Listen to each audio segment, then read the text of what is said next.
والنور يهدي الحائرين ضياؤه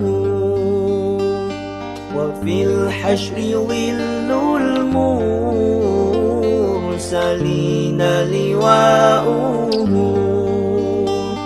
تلقى من الغيب المجرد حكمة.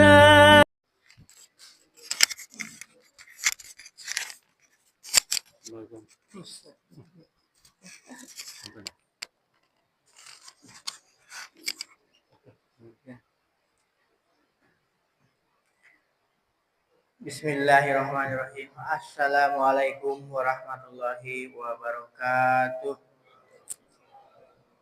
Alhamdulillahirabbil alamin wa bihi nasta'inu ala umuri dunya waddin. Assalatu wassalamu ala asrofil anbiya'i wal mursalin sayyidina Muhammadin wa ala alihi wa sahbihi ajmain. Rabbi shrah sadri wa yassir li amri wahlul 'uqdatam min lisani yafqahu qawli. Amma ba'du.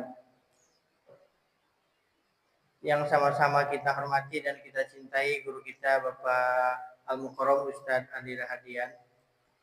Yang terhormat Bapak Ibu jamaah sidang salat subuh yang berbahagia.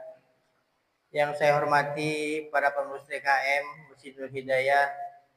Pertama, marilah kita panjatkan puji syukur kehadirat Allah Subhanahu wa taala.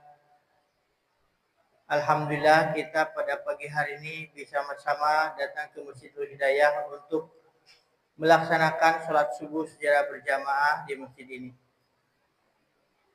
Sholawat serta salam semoga tercurah kepada junjungan kita baginda Rasul Muhammad Sallallahu Alaihi Wasallam, kepada keluarganya, pada para sahabatnya, dan mudah-mudahan kita sebagai umatnya mendapatkan syafaatnya di yaumil akhir nanti.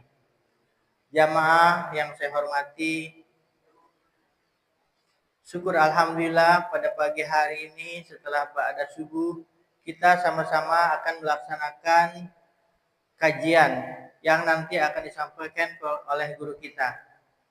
Namun sebelum kita mulai pengajian pada pagi hari ini, alangkah baiknya kita membacakan suratul Fatihah untuk mengirim doa kepada keluarga kita yang sudah mendahului kita, kemudian mungkin saja ada saudara-saudara kita ataupun tetangga kita yang pada saat ini tidak bisa hadir karena keadaan sakit.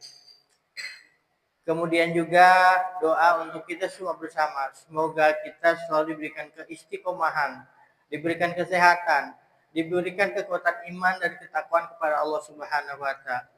Mengharap keberkahan dari suratul Fatihah bibarakati al-Fatihah. Bismillahirrahmanirrahim. Alhamdulillahirabbil alamin arrahmanir rahim maliki yaumiddin.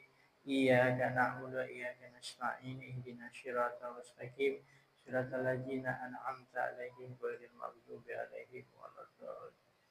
Bapak Ibu jamaah sekalian, untuk selanjutnya mari sama-sama kita dengarkan dan ikuti pengajian yang akan disampaikan oleh guru kita. Untuk itu kami persilakan. Tafadhol.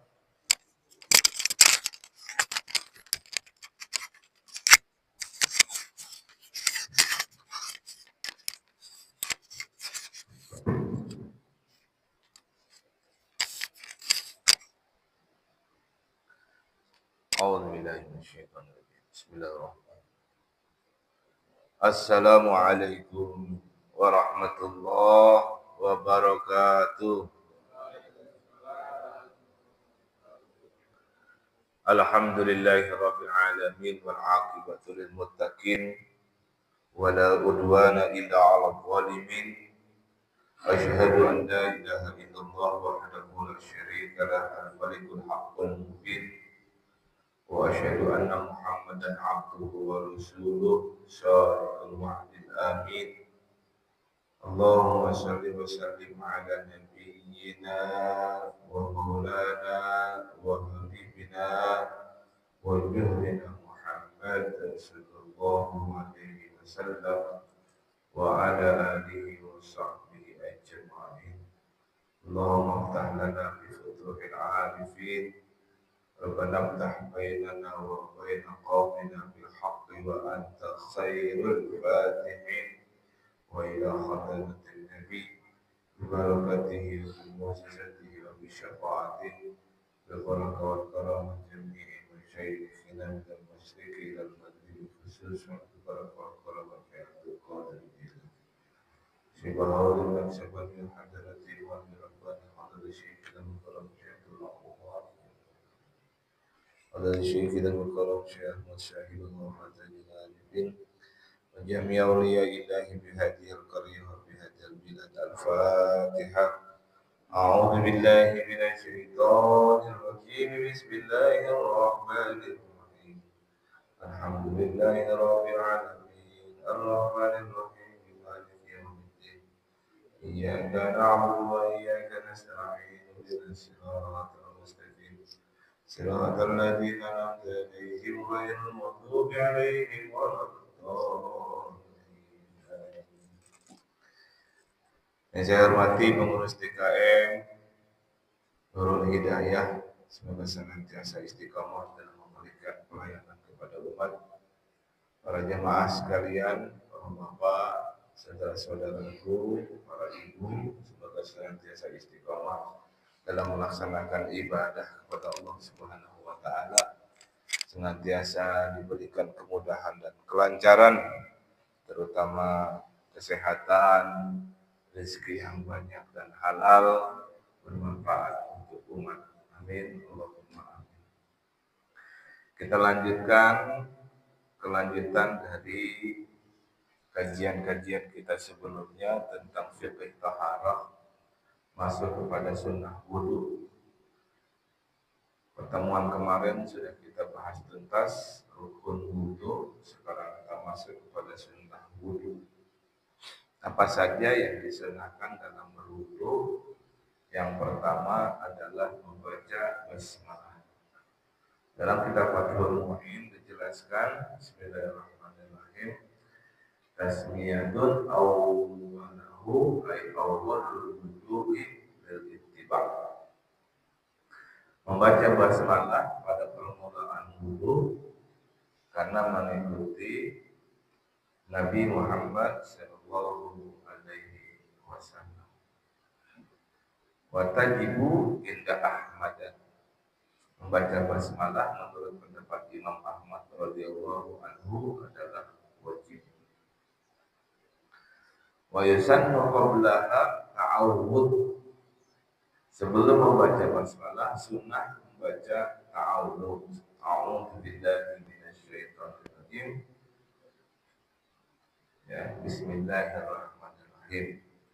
Wa ba'daha asy-syahadatani walhamdulillahilladzi ja'ala al-ma'a tahura. Dan sesudah baca bismillah, sunnah membaca kalimat syahadat asyhadu an la ilaha illallah wa asyhadu anna muhammadar rasulullah, lalu membaca alhamdulillahilladzi ja'ala al-ma'a tahura. Segala puji bagi Allah yang telah menjadikan air sebagai pencuci, sebagai pensuci. Ya, tahur. Jadi sunahnya begitu. A'udzubillahi minasyaitonirrajim. Bismillahirrahmanirrahim. Asyhadu an la ilaha illallah wa asyhadu anna muhammadar rasulullah. Alhamdulillahilladzi ja'ala al-ma'a tahura. Gitu ya sunnahnya. Wa yusannu liman tarakaha awalahu ayyatiya biha asna'ahu qailan bismillahi awalahu wa akhirahu la ba'da firaqi. Bagi yang lupa membaca basmalah di permulaan wudunya, sunnah di tengah wudunya membaca bismillahi awwaluhu wa akhiruhu, dengan menyebut nama Allah dari awal sampai akhir. Tidak sunnah membacanya selesai wudu atau setelah selesai wudu. Jadi kalau lupa baca basmalah di awal, maka kemudian di tengah-tengah ketika berwudu membaca bismillahi awwaluhu wa akhiruhu.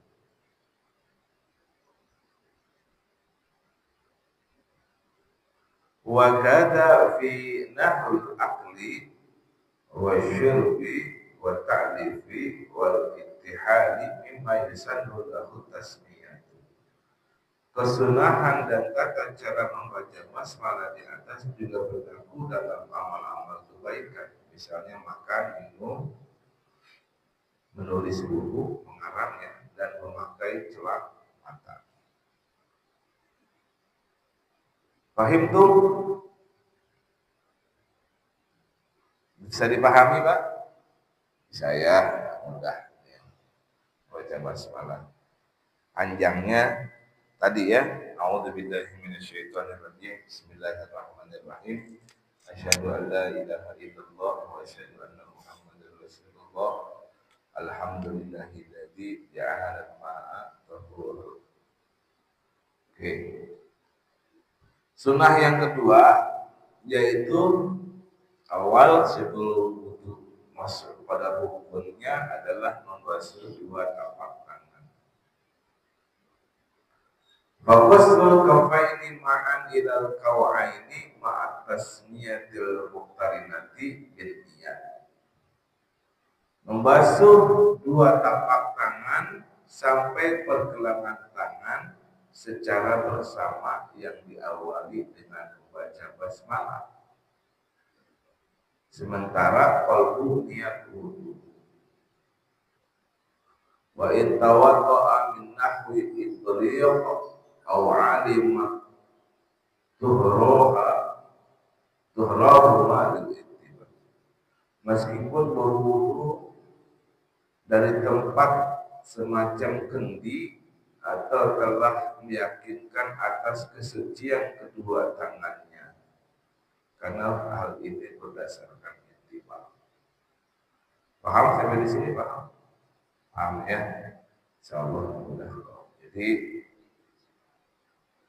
kalau ulama musannif kitab Fathul Mu'in ini niatnya sambil membasuh tangan ternyata. Ya, sambil membasuh tangan di dalam qalbunya membaca nawaitul wudu birafil hadatsil asghari istibahatis salat wa billahi ta'ala, itu diucapkannya, tapi di dalam qalbunya niatku berwudu mengangkat hadas kecil karena akan mendirikan salat melakukan Allah Ta'ala. Idza stayqawa ahadukum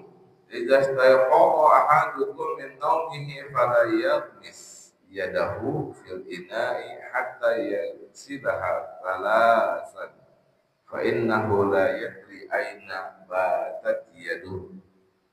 Jika salah seorang di antara kalian bangun tidur, maka janganlah ia mencelupkan tangannya di dalam bejana sampai ia mencucinya 3 kali terlebih dahulu, karena ia tidak tahu di manakah tangannya bermalam. Nah, ini menjadi dasar bahwa ketika akan melakukan kegiatan wudu dan kegiatan yang lainnya yang baik adalah dengan cara membasuh tangan terlebih dahulu sebelum aktivitas yang lain. Ya, jadi membasuh dua telapak tangan adalah sunnah dalam berwudu. Yang ketiga adalah bersiwak. Bersiwakun ardun fil asnani zahiran wa batinan wa turan fil lisan. Bersiwak dengan melebar pada gigi dalam dan luar serta memanjang pada lidah. Nah, ya. Tuh kalau punya siwak. An Abi Hurairah radhiyallahu anhu an Rasulillah sallallahu alaihi wasallam annahu qala laula an asyqa ala ummatin amartuhum bis-siwak la amartuhum bis-siwak ma'a kulli wudu'in.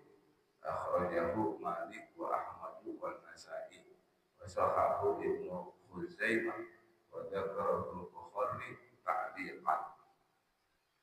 Hadis Rasulullah dari Abu Hurairah radhiyallahu anhu, dari Rasulullah Muhammad sallallahu alaihi wasallam bahwa beliau bersabda, andai aku tidak akan memberatkan umatku, tentu aku akan memerintahkan mereka untuk bersiwak di setiap wudu. Nah, ini yang jangan dilakukan oleh muslimin dan muslimat. Mudah-mudahan setelah ini ada bawa siwak ya. Jadi sebelum berwudu itu silakan bersiwak terlebih dahulu. Ma makna siwak? Apa arti siwak? Secara istilah adalah aktivitas menggunakan akar atau semacamnya pada gigi untuk menghilangkan kuning gigi dan lainnya.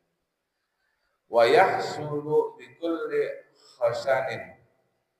Bersiwak itu bisa dihasilkan kesunahannya walau binahwi khirfatin au isnad, dengan sesuatu yang kasar meskipun berupa sobekan kain gombal atau kayu asyian atau kayu asnad benalu.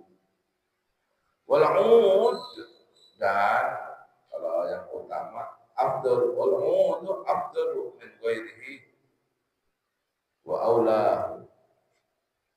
Yang utama adalah menggunakan kayu ud atau kayu gaharu. Nah, ini aktivitas bersiwak kayunya ya. Panjang-panjang bersiwak. Buat mutihin gigi, Pak. Rasulullah kalau giginya itu putih. Beliau tidak pernah merokok, tidak pernah minum, ini sisa. Ya, kan giginya putih. Saya waktu pertama kali daftar kuliah di kawasan Tangerang dulu, di Jatiluhur, semobil dengan tentara. Kan di situ ada unit ya, unit yang dulu Pak AHY menjadi komandannya di situ. Unit apa Bu? 203. 203 apa? Badak putih bukan? Pokoknya 203 lah ya.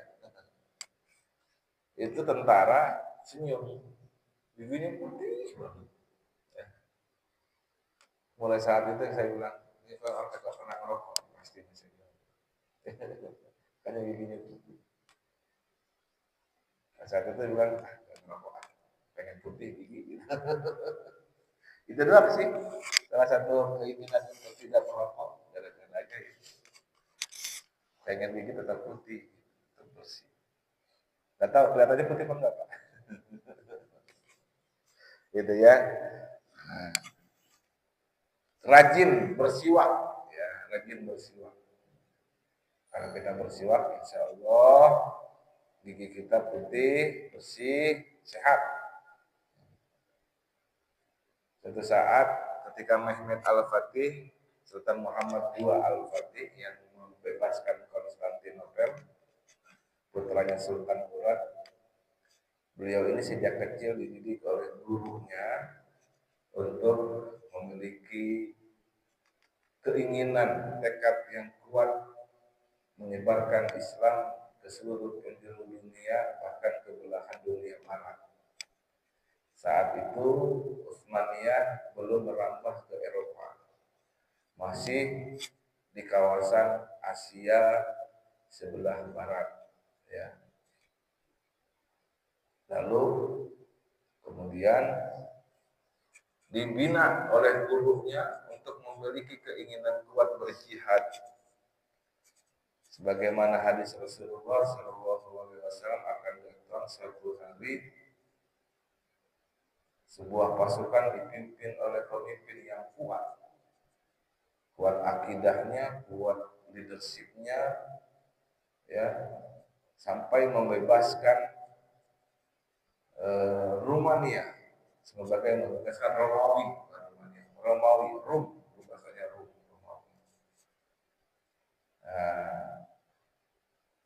bagian salah satu bagian dari Romawi, dari Rom adalah Bizantium.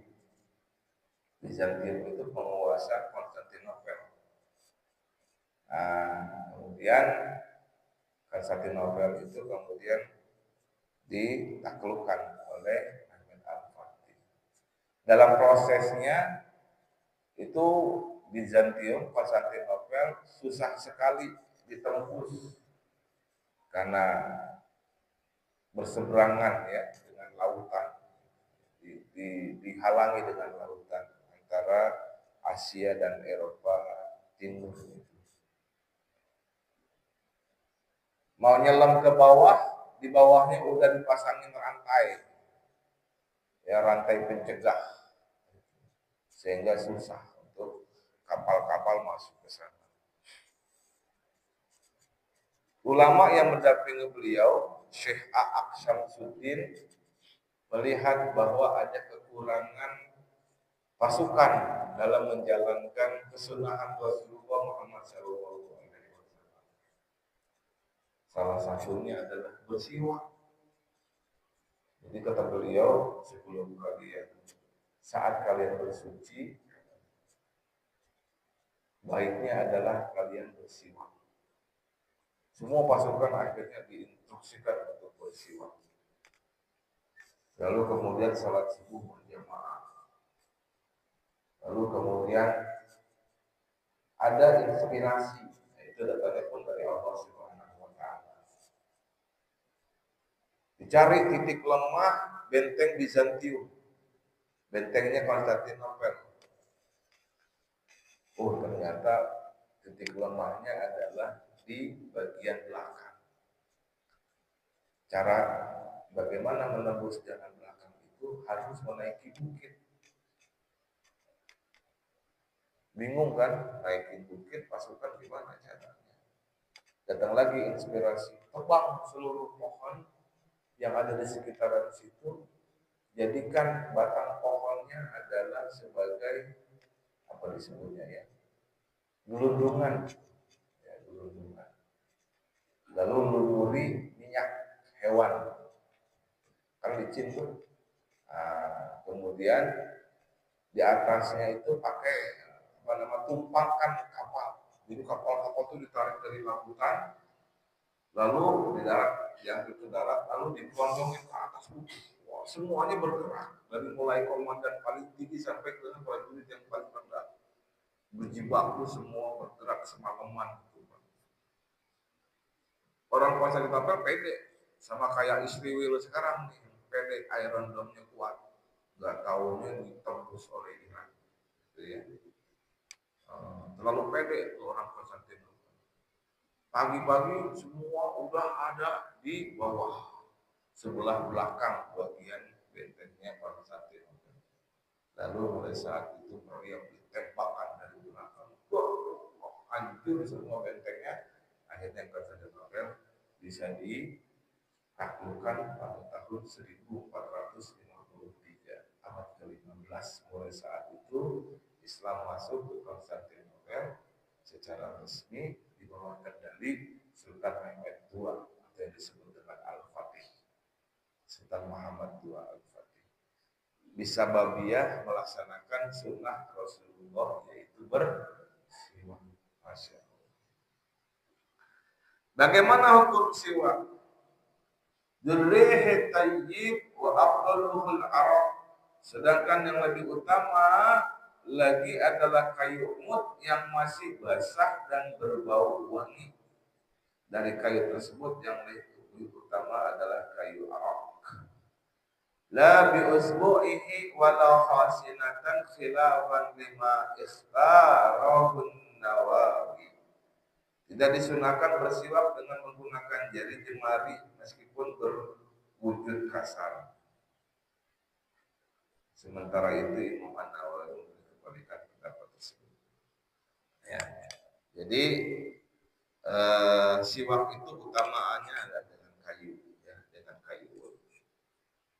Wa inna ma yata'akkadu siwaku walau liman la asnana lahu li kulli wudu'in wa li kulli salatin fardiha naqliha wa in sallama min kulli rak'atain aw istaka li wudu'iha wa illam yafsil bainanahuma fasilun haitsu lam yahsha najasu famihi.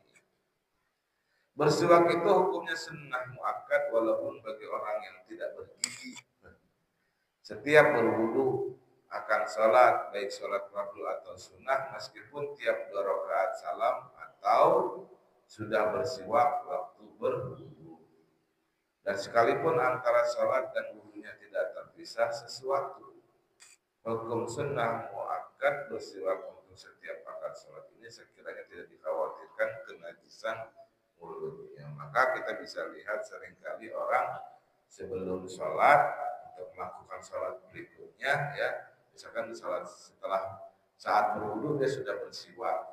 Sebelum sholat belum takbiratul ihram dia bersiwak. Setelah sholat 2 rakaat sunnah dia mau melakukan sholat yang lain dia bersiwak. Seringkali kita lihat seperti itu, dan itu yang dianjurkan. Sunnah hukumnya menurut mayoritas ulama.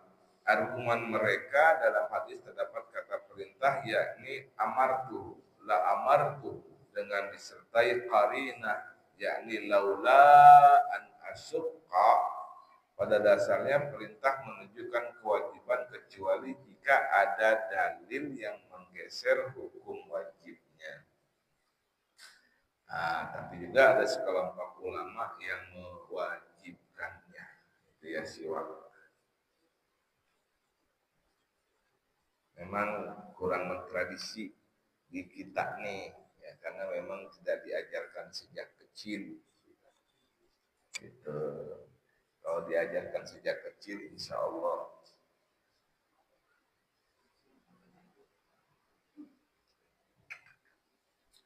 Ainal waqti siwak, kapan siwak bersiwak? Wa yata'akkadu aidan litilawati Qur'an aw haditsin aw ilmin syar'iyyin aw taghayyuri famirihan aw launan binahwi naumin aw aqli karih aw sinni binahwi safratin aw istifadi bin naumin wa iradatihi wa dakhuli masjidin wa manzilin wa fisahri wa indal ihtisari. Bersiwak juga sunnah muakkad di waktu akan membaca Al-Quran atau membaca kitab-kitab hadits, mempelajari ilmu agama ketika mulut berbau busuk atau berubah warnanya akibat semacam tidur atau makanan yang berbau tidak menyenangkan, atau gigi berwarna kuning sesudah bangun tidur atau akan tidur, dikala hendak masuk masjid atau rumah, sesudah waktu sahur, wallahu alam, dan akan dicabut nyawanya. Nah, yang ini yang terakhir bingungnya. Kapan kita tahu kita akan dicabut nyawa? Tapi intinya adalah bahkan dalam setiap kondisi yang baik kita dianjurkan bersiwak. Ya, nah ini tadi yang kita bahas ya. Di antaranya itu. Ternyata aktivitas-aktivitas itu semua disunahkan untuk bersiwak sebelumnya ya. Kalau kita tergantikan oleh sikat gigi ya. Tergantikan oleh sikat gigi. Kita bersikat gigi paling saat pagi ya, saat mau mandi pagi. Ternyata bahkan sebelum atau setelah bangun tidur kita disunahkan bersiwak ya. Langsung bersiwak. Mudah-mudahan Allah berikan kemudahan untuk melaksanakan sunnah ini. Ini yang ketiga ya. Yang keempat adalah berkumur dan istinsyak. Sunnah yang lainnya dari saat berwudu adalah Famadmadatun wastinsyaqun lil ittiba. Berkumur dan menghirup air ke dalam hidung karena ittiba kepada Nabi Muhammad sallallahu alaihi wasallam. Berkumur adalah memasukkan air ke dalam mulut dan dikeluarkan lagi. Ya. Sedangkan istilah istinsyak adalah memasukkan air ke hidung dengan tujuan membersihkannya. Dan mengeluarkannya lagi disebut dengan istilah istinthar. Ada yang melakukannya secara teknis dipisah-pisah, ada yang digabung. Yang dipisah-pisah kumur-kumur 3 kali, ya, lak, buang lagi, gitu. Kemudian hirup air, kemudian dilepas lagi. Ada yang teknisnya sekaligus berkumur kemudian langsung beristinsyak dan beristinsyak. Itu. Ya, jadi secara teknis itu far'un ya, sifatnya cabang. Ya, tapi sunnah melakukan berkumur, istinsyak dan istinsar itu adalah kesunahan dalam berwudu. Dan perlu diketahui 3 mazhab dalam mazhab besar fiqih di dunia di kalangan Sunni adalah mensunahkan berkumur, satu mazhab mewajibkan. Mazhab sana Hanafi, Maliki, Syafi'i mensunahkan berkumur dan beristinsyak dan istinsar, sementara Imam Hambali, mazhab Hambali mewajibkannya. Nah, begitu ya. Kita ambil yang sunnah.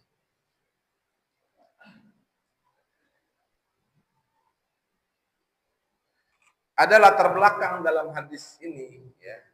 Dalam ketika Rasulullah Muhammad SAW mensunahkan berkumur. Ada seorang dusun yang tidak bisa atau belum bisa bersalat dan wudu. Lantas Rasulullah Muhammad SAW mengajarkannya dengan singkat tanpa berkumur. Kemudian beliau SAW memerintahkannya baginya untuk berwudu seperti itu, yaitu tanpa berkumur. Nah, selain itu, karena ayat tentang wudu yang menyebutkan kewajiban membasuh wajah di mana isi mulut bukan bagian dari wajah, sehingga tidak termasuk yang wajib untuk dilakukan. Bagaimana Imam Hambali mewajibkan berkumur? Karena mendengar sebuah hadis dari Ibunda Aisyah radhiyallahu anha bahwa Rasulullah SAW bersabda, berkumur dan istinsyak pada wudu adalah yang harus dilakukan. Ya, Ad-Darqutni, riwayat Ad-Darqutni. Makanya kemudian mazhab Hambali mewajibkan berkumur dan istinsyak. Paham sampai di sini, Pak? Paham ya, udah. Yang selanjutnya adalah meratakan usapan ke seluruh kepala. Wa mashu kulli ra'sin lil ittiba. Meratakan usapan ke seluruh kepala karena ittiba kepada Rasulullah sallallahu alaihi wasallam wa khurujan min khilafi Malikin wa Ahmada, dan menghindari perselisihan terhadap fatwa Imam Malik dan Imam Ahmad bin Hambal. Mereka berdua adalah mewajibkan mengusapkan seluruh kepala. Fa in iktasara 'alal ba'di fal aula ay yakuna huwa nasiyah. Jika yang berwudu mencukupkan sebagian mengusap kepala, maka yang lebih utama adalah mengusap ubun-ubun. Ya. Wal ula fil kaifiyati ay yata'a yadayhi ala maqabami ra'sihi mulsiqan musabbihatahu bil ukhra wa ibhamaini ala sad'aihi thumma yudhibu bihima ma'a baqiyati asabihi ghairal ibhamain liqafahu thumma yaruddahuma ilal mabda. Cara mengusap yang lebih utama adalah meletakkan kedua tangannya pada bagian depan kepala dalam posisi telunjuk saling bertemu dan dua ibu jari diletakkan pada dua pelipis, lalu memutarnya beserta jari-jari lain ke belakang sampai tekuk, lalu lagi kembali ke depan. Jari telunjuk ya, saling bertemu, letakkan ke dahi, kedua pelitis, lalu kemudian digerakkan ke belakang, lalu dikembalikan lagi. Set. Nah, itu sunnah. Kalau Imam Ahmad sama Imam Hambali tadi mewajibkan. Kalau dalam mazhab Syafi'i sunnah. Ya. Sunnah. Wa in kana lahu sya'run yang qalibu wa illa falyaqtasir 'ala dhahab. Jika kepalanya berambut, rambutnya sampai membalik, dan jika tidak berambut maka cukup memutar tangan saja. Ngertos nggih? Ya, ini sunnah. Ya.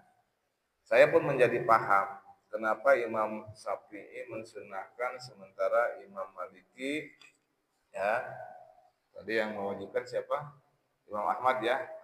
Imam Maliki dan Imam Ahmad Hambal. Gitu. Karena kan begini Pak, cuaca itu kan macam-macam. Islam itu menyebar ke seluruh dunia. Kala terang, kala siang, kala panas, ya. Kesunahan mengusapkan air ke seluruh kepala itu menyenangkan, ya. Tapi kalau cuaca dingin, apa yang terjadi, Pak? Ya, menggigil, ya. Maka kalau misalkan disusapkan seluruh kepala, ya, kalau mau mengikuti kewajiban dari Imam Ahmad dan Imam Maliki, itu akan memberatkan umat. Apalagi di kawasan Eropa Timur hingga Eropa Barat, itu cuacanya kalau lagi dingin luar biasa. Ya.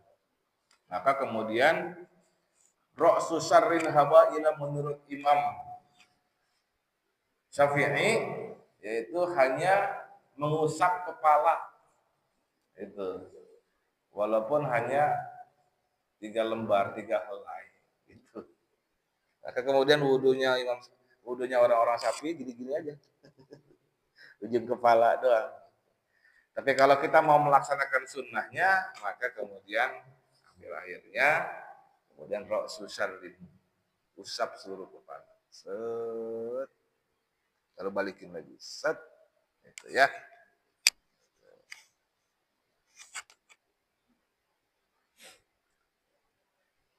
Nanti kesunahannya sekali atau 3 kali. Nah, itu kan. Sekali boleh, sunnahnya 3 kali. Kenapa 3 kali? Nanti ada sunnah mentiga-tiga. Ya, melakukan kegiatan berwudu itu 3 kali, 3 kali. Maka kemudian ada yang ngambil sekali, karena tadi mengambil dari mazhabnya Imam Maliki dan Imam Ahmad, ada yang 3.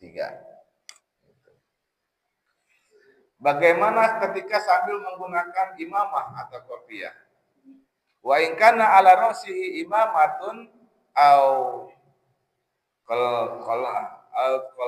qalan suwatun tamama 'alaiha ba'da masina siyati ittiba. Sesudah mengusap ubun-ubun, sunnah menyempurnakan usapan pada serban atau kopiah jika memakainya karena ittiba kepada Nabi Muhammad sallallahu alaihi wasallam.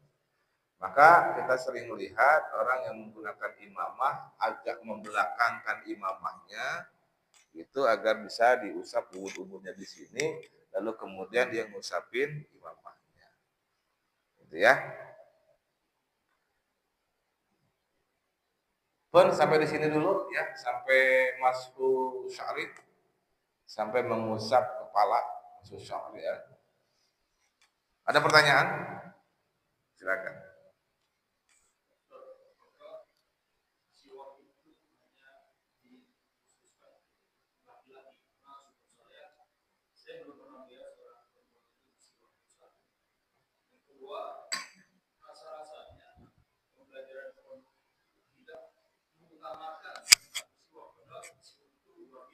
Ya, udah itu aja. Saya nggak pernah melihat ibu-ibu bersiwak, karena saya juga nggak pernah lihat ibu-ibu berwudu. Ya, kecuali istri sendiri. Kenapa? Karena kan ketika dia berwudu dia harus buka auratnya ya. Ketentuan bersiwak ini tidak ansih milik kesunahan untuk laki-laki. Bahkan wanita pun disunahkan untuk bersiwak. Cuma karena kita jarang lihat aja. Ya. Mungkin bisa ditanyakan ke ibu-ibu. Ya. Gimana Bu? Bersiwak nggak Bu? Oh bersiwak. Dengan pasta gigi. Dengan sikat yang ada, sikat modern. Ya, dengan sikat modern. Gitu Pak. Ya.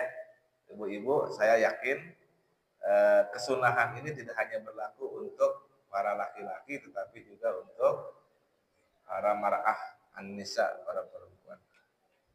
Kemudian tentang siwak, kenapa tidak ditradisikan di pesantren? Tergantung pimpinan pesantrennya Pak. Ya, kalau pimpinan pesantrennya sangat terbiasa bersiwak, dia akan menerapkan bersiwak kepada para santri. Nah, seperti pesantren yang dipimpin oleh paman-paman saya di kampung di Luwiliang sana, paman-paman saya pegang pesantren. Dan pesantrennya mensunahkan untuk membiasakan, mentradisikan bersiwak untuk para santri-santrinya. Saya nggak tahu pesantren-pesantren yang lain. Ya, jadi saya tidak bisa mengeneralisir bahwa di pondok pesantren tidak ditradisikan bersiwak. Sebab ada beberapa pesantren tradisional yang mentradisikan bersiwak.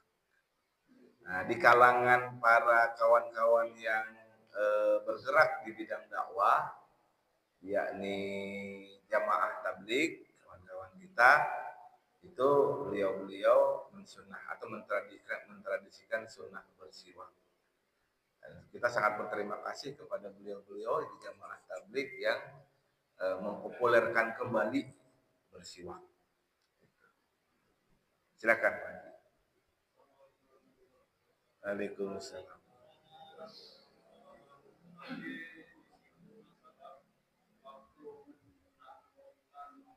Konstantinopel.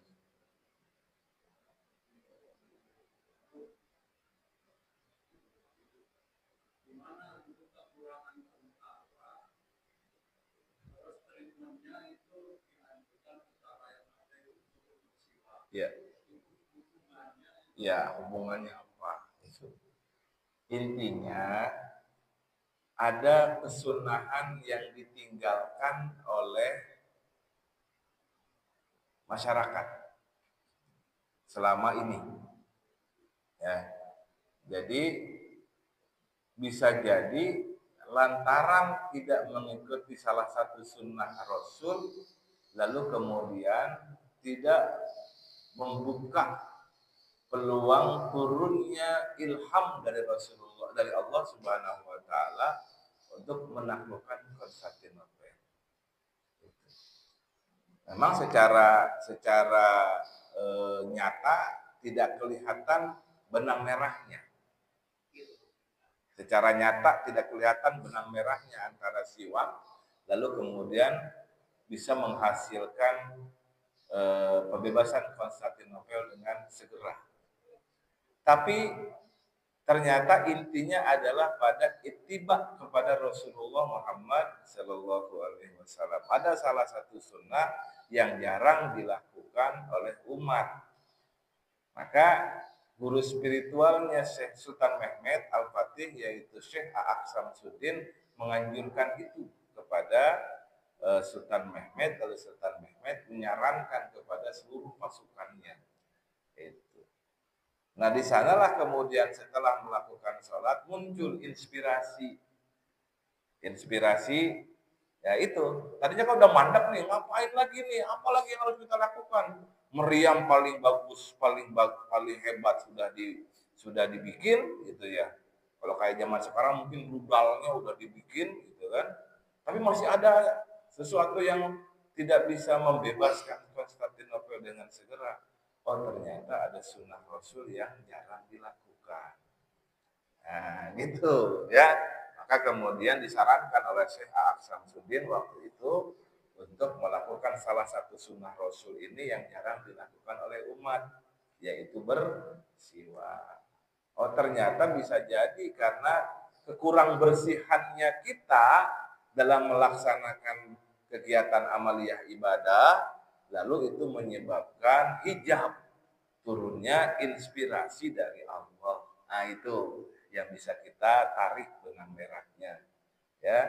Jadi ittiba kepada Rasulullah Shallallahu alaihi wasallam ini harus sempurna ternyata. Begitu. Itulah benang merahnya. Secara logis nggak kelihatan itu. Sama kayak kita berwudu yang yang keluar angin adalah dari belakang, keluar cairan adalah dari depan, kenapa yang dibasuh adalah muka? Nah, gitu. Sementara yang lainnya enggak, gitu kan. Nah, itu logisnya enggak ada nih.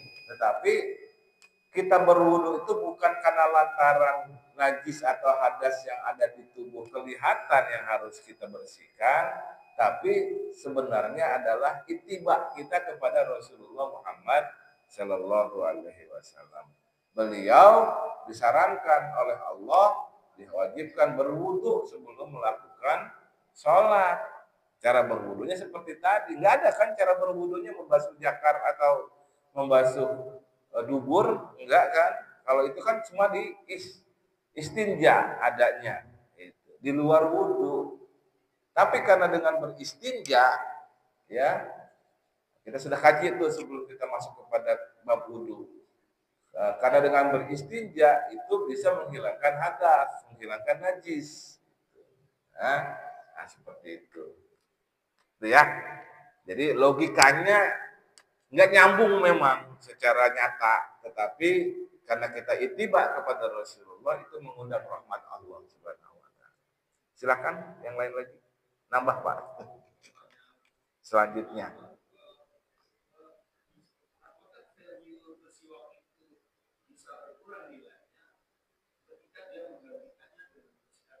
Iya, baik. Saya belum bisa mengatakan bisa berkurang atau bisa menggantikan ya. Karena memang kesunahan itu sebenarnya substitusinya untuk di zaman sekarang agak rumit gitu ya. Sebab apa? Selama masih ada kayu utnya, itu ya, maka substitusi dengan sikat gigi itu masih belum bisa dianggap sebagai substitusi sebenarnya. Bapak, masih ada barangnya gitu. Ya, masih ada barangnya. Kecuali barangnya udah langka, lalu kemudian kita substitusikan. Semacam ini. Zaman dulu kurban itu dengan hewan ternak. Hewan ternak yang sangat lazim adalah kambing atau domba dan sapi juga onta di Arab. Masuklah Islam ke Asia Tenggara, onta jarang. Sapi iya ada, kambing iya ada, domba iya ada. Masuk ke Jawa Tengah, bahkan ke Nusantara dulu, sapi itu sangat diagungkan oleh penganut agama Hindu, oleh penghuni Nusantara zaman dulu. Ketika memasyarakatkan Islam dan hukum Islam oleh para ulama penyebar Islam, saat itu para wali songo, itu mereka berkompromi dengan situasi. Substitusinya apa kalau sapi enggak disembelih? Hewan ternak yang mirip sapi apa? Kerbau. Kerbau diagungkan tidak oleh penganut agama Hindu sebelum Islam saat itu? Tidak. Maka untuk tidak menyakiti perasaan penganut agama Hindu, ya umat Islam saat itu atas anjuran para penyebar agama Islam menggantinya, mensubstitusinya dengan kerbau. Nah, gitu. Barangnya ada, tapi dalam rangka tadi mengurangi mengurangi kekecewaan agama lain. Nah, kalau bersiwak dengan kayu yang utama masih ada dan itu pun sudah bisa dan masih bisa diperoleh di Indonesia, apa salahnya kita menggunakan siwak? Ya, saya juga belum terlalu tradisi ya, menggunakan siwak ya. Mudah-mudahan dipermudah. Itu saja jawaban dari saya. Ada lagi? Cukup? Baik, terima kasih atas perhatiannya. Mudah-mudahan bermanfaat apa yang kita kaji hari ini. Baru sampai sunnah yang kelima. Sunnahnya banyak Pak, ada puluhan ya. Demikian kita berdoa. Bismillahirrahmanirrahim. Allahumma shalli ala sayyidina Muhammad wa ala ali sayyidina Muhammad salatan tunjina biha min jami'il ahwali wal afat wa taqdirana biha jami'al hajat wa tutahhiruna biha min jami'is sayi'at wa tarfa'una biha indaka ala darajat wa tuballighuna biha sarayat min jami'il khairat wa hayata wa alaman innal ladzina yubayyi'unaka innama yubayyi'una Allah fawqa aydihim faman nakatha fa innama yankusu ala nafsihi wa man awfa bima ahada alaihi Allah wa sayyidihi ajran azima. Allahumma inna ala dzikrika wa syukrika wa husni ibadatik. Ya Allah, anta sami' anta basir, anta syahidun alaina, engkau maha mendengar, maha melihat, maha menyaksikan. Kami semua yang berkumpul di pagi hari ini tiada lain mengharapkan ridha dan rahmat-Mu ya Allah. Curahkan segala ridha dan rahmat-Mu kepada kami, jadikan ilmu-Mu cahaya bagi kami ya Allah, untuk selalu mendekat kepada Engkau, untuk selalu ittiba kepada Rasulullah Muhammad sallallahu alaihi wasallam. Rabbana anzilna munzalan mubaraka wa anta khairul munzilin. Rabbana iftah bainana wa baina qaumina bil haqqi wa anta khairul fatihin. Sallallahu alaihi Muhammad wa ala alihi wasallam. Alhamdulillahirabbil alamin. Ya hak datang dari Allah, yang keliru datang dari diri saya, mohon dimaafkan. Allahumma fi lakum tarik. Assalamualaikum warahmatullahi wabarakatuh. Bapak Ibu yang saya alhamdulillah sudah sama-sama mengikuti pengajian pada pagi hari ini. Mudah-mudahan menambah kekuatan kita dan juga istiqomah kita kepada Allah Subhanahu wa taala. Amin. Dengan demikian mari kita tutup ini dengan membaca doa kafaratul kajian. Subhanakallahumma bihamdika astaghfiruka wa atubu ilaik. Assalamualaikum warahmatullahi wabarakatuh. Waalaikumsalam.